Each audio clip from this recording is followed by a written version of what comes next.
Hello and welcome back to another impossible but true list, this time focusing on the wonderful land of Cuba. At 10, despite advances in IT the world over, we all have a mobile phone or a PC or a laptop, and all those things have in common is that they all connect to the internet. But surprisingly in Cuba, only 5% of people actually have open internet access. So if you're waiting for an email, you could be waiting for some time.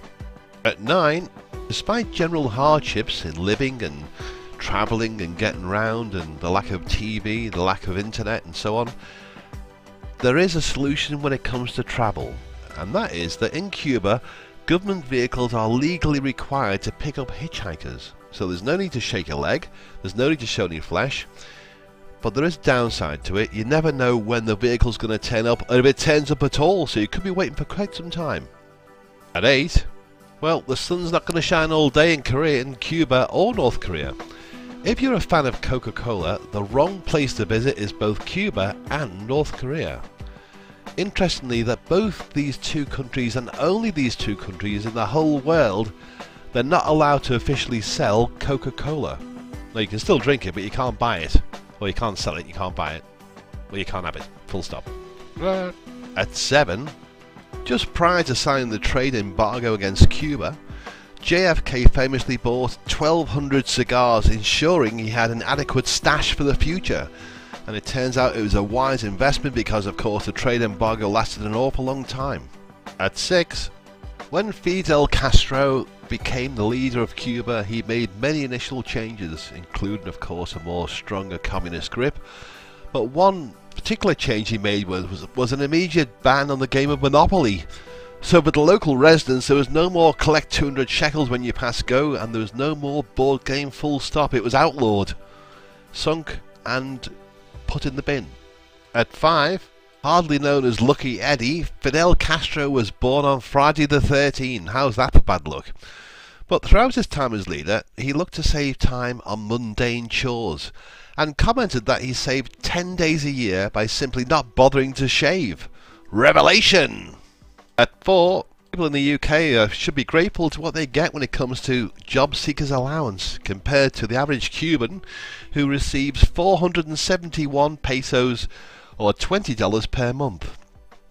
This in itself, of course, is pretty much peanuts, and for many people couldn't even afford to live on that.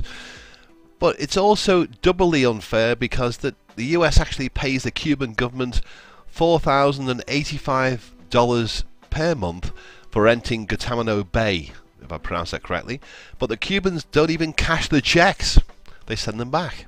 At 3, following the disaster that occurred, of course, which we all know is Hurricane Katrina, the Cubans and the Venezuelans decided to offer a helping hand, with Cuba offering extensive medical aid and Venezuela offering gasoline plus $5 million to the US. Unbelievably, the US said no to all offers and rejected everything. It's true.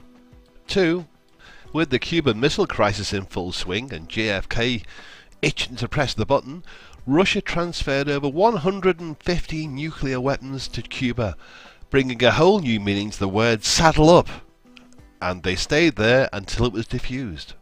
At 1, at the height of unrest between the USA and Cuba, the CIA had a great opportunity, they thought, to use a chemical in the post and address it to Fidel Castro to make his beard fall out. He clearly saw through this, and to this day he sports the same style of beard, trimmed to perfection, slightly grey, slightly rippled, with a flat underside, and he's still got it.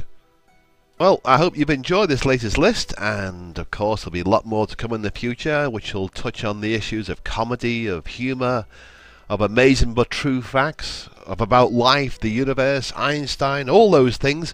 If you want to see more, please click subscribe, and I will catch you on the next one. In the meantime, have a super duper wonderful day, and goodbye.